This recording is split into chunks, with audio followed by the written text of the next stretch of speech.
রাসূলুল্লাহ সাল্লাল্লাহু আলাইহি ওয়াসাল্লাম বলেন, নাফরমান যখন কবরের প্রশ্নের জবাব দিতে পারবে না, তো আল্লাহ তাআলার পক্ষ থেকে ফেরেশতাদেরকে বলবে, আফরিশুহু মিনান নার ওয়ালবাসুহু মিনান নার ওয়াফতাহু লাহু বাবান ইলান নার।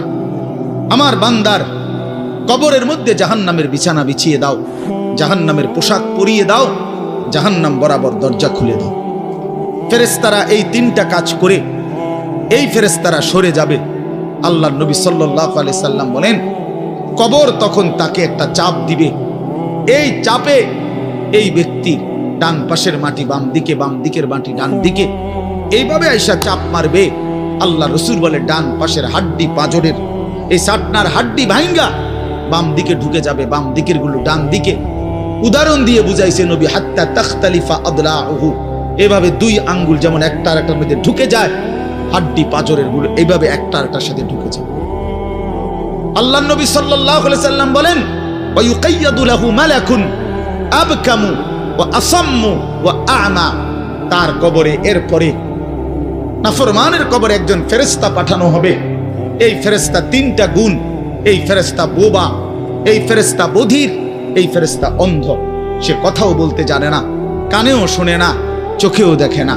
আল্লাহ রাসূল বলেন, ফায়ুদরাবু লাহু বিমিতরাকাতিম মিন হাদিদ। এই ফেরেশতা তখন তাকে লোহার গুর্জ, লোহার হাতুড়ি দিয়ে নাফরমানের দরবাতান বাইনা উযুনাইহি, দুই কান বরাবর মাঝখানে আঘাত করবে।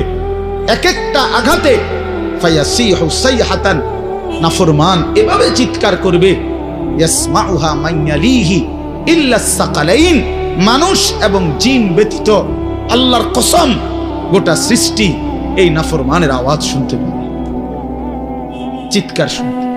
দোস্ত আমার, বন্ধু আমার, ছেলেরা আমার, জিন্দেগি বড় বেশি রঙিন মনে করছো তুমি। 18,000 টাকার একটা মোবাইলের কাছে হেরে গেল মুসলমানের ছেলে।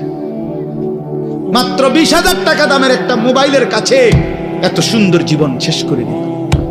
ভুল করে না, অল্প টাকায় বেচা গেল, অল্প কয়টা টাকায় হারিয়ে গেল। বেঈমান তোমারে হারায় দিল। ইহুদি, খ্রিস্টান, নাস্তিক, মুরতাদ একটা নারীর উলঙ্গ ছবি অথবা অর্ধ উলঙ্গ ছবি দিয়া, যারে তুমি ধরতেও পারো না, ছুঁইতেও পারো না, শুধু ছবি দেখাইয়া তোমারে শেষ করে দিল। তোমার দুনিয়াও নষ্ট করে দিল, আখিরাতও নষ্ট করে দিল। হায় হায়, এর চাইতে বড় ব্যর্থতা আর কিছু হতে পারে। আমার কথা মনে রাখো বাপ আমার।